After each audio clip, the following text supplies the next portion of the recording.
Hello everyone. In this video, we will try to understand Section 52 of the Sale of Goods Act 1930. सबसे पहले इसको हिंदी में read करेंगे, then we will try to understand what it actually wants to say in English. Section 52 अभिवहन से रोका कैसे जाता है। सर्वप्रथम, असंगत विक्रेता अभिवहन से रोकने के अपने अधिकार का प्रयोग या तो माल पर वास्तविक कब्जा करके या जिस वाहक या अन्य उपनिहिति के कब्जे में माल है उसे अपने दावे की सूचना देकर सकेगा। ऐसी सूचना या तो उस व्यक्ति को जिसका उस माल का पर वास्तविक कब्जा है या उसके मालिक को दी जा सकेगी। पश्चात कथित दशा में सूचना प्रभावी होने के लिए ऐसे समय पर और ऐसी परिस्थितियों में दी जाएगी कि मालिक युक्त तत्परता के प्रयोग द्वारा उसे अपने सेवक या अभिकर्ता को इतना समय रहते संसूचित कर सके कि क्रेता को परिधान निवारित किया जा सके। दूसरा, जबकि माल को अभिवाहक में रोकने की सूचना माल के वाहक या उस पर कब्जा रखने वाले अन्य उपनिहिति को विक्रेता द्वारा दी जाती है, तब वह माल का परिधान विक्रेता को या उनके निर्देशानुसार करेगा। ऐसे प्रतिपरिधान के व्यय विक्रेता द्वारा उठाए जाएंगे। In English, let's try to understand how stoppage in transit is affected. Do you know? Are you aware about the right of stoppage during the transit ना? कि ट्रांसपोर्टेशन के दौरान सेलर चाहे तो अपने गुड्स को रुकवा सकता है। This is the right that a seller have. Okay, so this section is related with that only. What its subsection 1 says: the unpaid seller may exercise his right of stoppage in transit either by taking actual possession of the goods. सबसे पहले जो unpaid seller है यानी कि ऐसा seller जिसे पैसा नहीं मिला है वो अपना राइट ऑफ स्टॉपेज यूज कर सकता है। राइट ऑफ स्टॉपेज क्या है कि ट्रांसपोर्टेशन के दौरान वो अपने गुड्स को रुकवा सकता है। कब?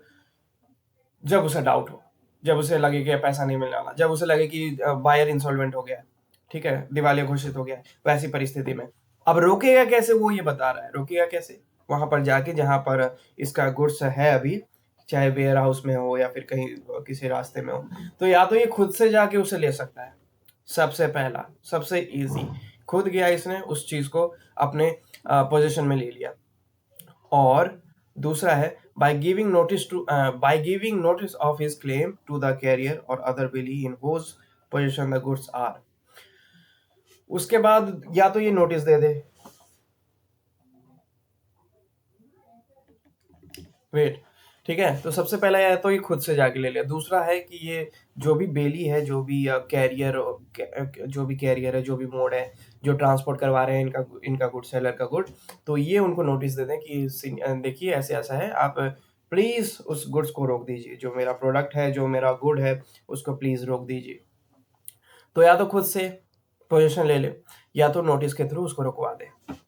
तो पहले वाले में यहाँ तक देखो, the unpaid seller may exercise his right of stoppage in transit either by taking actual position of the good, कि चाहे तो वो खुद से उसका पोजीशन ले ले, और by giving notice of his claim to the carrier, या तो अपना जो क्लेम है वो चाह रहा है गुड्स को रोकना, वो नोटिस के थ्रू कैरियर को पहुंचवा दे, और अदर बेली या फिर दूसरा कोई संयोजक है उस गुड्स का जिसने उसे संभाल के रखा हुआ है, उसको इन्फॉर्म कर दे in whose position the goods are, जिसके पोजीशन में गुड्स है। सच नोटिस में be either to the person in actual position of the goods. अब वो जो नोटिस है उस व्यक्ति को जा सकता है जिसके पास एक्चुअल में वो प्रॉपर्टी है, यानी कि कोई भी व्यक्ति हो सकता है, किसी फैक्ट्री का स्टाफ भी हो सकता है, या फिर और टू हिज प्रिंसिपल, या फिर उस फैक्ट्री का मालिक भी हो सकता है। तो या तो जहां पे प्रोडक्ट है, जहां पे गुड्स है ट्रांसपोर्टेशन के दौरान, तो या तो उसके मालिक को भिजवा दे या फिर उसके स्टाफ को भिजवा दे, किसी को भी भिजवा दे समहाउ, बस ये होना चाहिए कि उसका गुड्स जो है वो आगे ना जाए, वहीं पे रुक जाए। In the latter case, the notice to be effectual shall be given at such time and in such circumstances that the principal, by the exercise of reasonable diligence, may communicate it to his servant or agent in time to prevent a delivery to the buyer.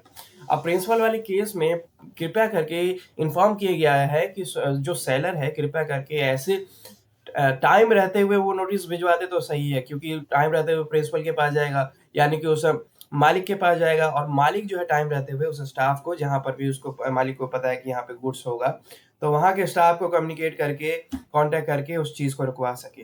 तो उतना उतना time तो देना पड़ेगा ना principal को, मालिक को। तो उतना टाइम ये कह रहे हैं कि नोटिस जब आप भिजवाएं तो ऐसे भिजवाएं कि वो टाइम से पहुंच जाए, ठीक है। और इन केस जब उसका मैसेज पहुंचता है सेलर का और तब तक वो गुड्स जो है वो निकल चुका होता है, तो वैसे में उसका जो right to stoppage during transit है वो फिर फेल हो जाएगा। फिर उसका वो कुछ नहीं कर सकता क्योंकि वहां से वो चीज निकल चुकी है। जब तक ट्रांसपोर्टेशन में है, जब तक कैरियर से रिलेटेड है, जब तक बेली से रिलेटेड है, जिससे कम्युनिकेशन हो सकती है, तब तक तो ठीक है, तब तक तो उसका रुक जाएगा। लेकिन once it reached at place of the buyer and buyer took it, then उसका जो ये वाला राइट है वो एंड हो जाएगा, फिर उसका कोई सेंस नहीं बनेगा, ठीक है। तो इन द ये यहाँ से ये वही कह रहा है कि आप नोटिस भिजवाते भी हैं तो प्रिंसिपल को एटलीस्ट ऐसे टाइम तक भिजवाएं कि उसको एक रीजनेबल डिलीजेंस हो उसके पास, कि वो अपना जो मैसेज है वो अपने एजेंट को पहुंचवा पाए उस पर्टिकुलर गुड्स को लेके। In the latter case the notice to be effectual shall be given at such time and in such circumstances that the principal by exercise of reasonable diligence may communicate it to his servant or agent in a time to prevent a delivery to the buyer, ताकि message जो है वो पहुंच पाए उस agent को, और ताकि डिलीवरी जो है वो बायर को ना मिले, ना हो, ठीक है। So this is what subsection 1 is saying. इसको और भी सिंपल किया जा सकता है, उसके लिए रीड करते हैं फिर से। सबसेक्शन 1 फिर से रीड करते हैं। The unpaid seller may exercise his right of stoppage in transit either by actual position of the goods or by giving notice of his claim to the carrier or other bailee in whose possession of the goods are। Such notice may be given in either to the principal in actual possession of the goods or to the principal.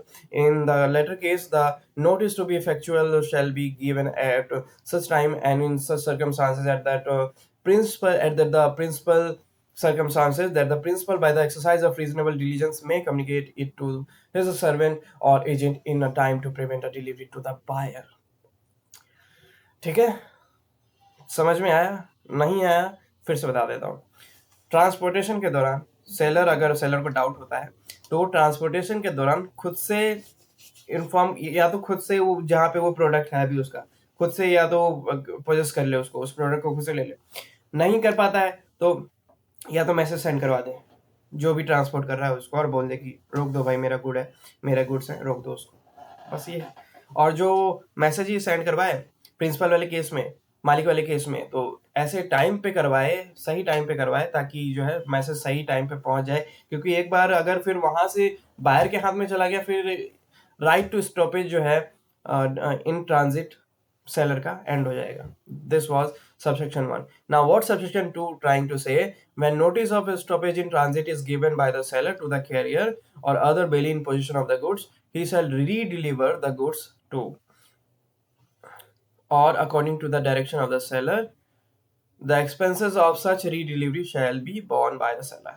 अब ये कह रहा है कि ऐसे case में जहाँ पे सेलर ने उस गुड्स को रुकवा दिया है ट्रांसपोर्टेशन के लिए और रीडिलीवरी करवा रहा है, यानी कि अपने पास वापस बुलवा रहा है, तो जो भी चार्जेस लगेंगे उसके डिलीवरी के दौरान, जाने के जो थे, आने के जो थे, जो भी चार्जेस लगेंगे वो सेलर के द्वारा ही पे किया जाएगा, है ना। सच रीडिलीवरी शैल बी यहाँ पे है ना, such redelivery shall be borne by the seller, की सेलर के द्वारा ही उठाया जाएगा। ठीक है, तो सेलर रुकवा सकता है, लेकिन उसके बाद जब वो वापस मंगवाएगा तो जो भी चार्जेस हैं वो सेलर को ही पे करने पड़ेंगे। यहाँ पे रीडिलीवरी है तो चाहे तो वो खुद को करवा ले या फिर किसी और को भी करवाए, लेकिन जो भी चार्जेस हैं वो सेलर को पे करने पड़ेंगे। इम्पोर्टेंट पॉइंट तो ये है। और पहले सेक्शन में, सबसेक्शन 1 में उसने रुकवा दिया, दूसरे सबसेक्शन में रुकवा तो दिया, अब जहाँ पे भी भिजवाएगा पैसे उसको देने पड़ेंगे सेलर को। ठीक है, so this was section 52, how stoppage in transit is affected। We will try to understand next section in our next video. Till then, have a good time. Bye bye. Thank you।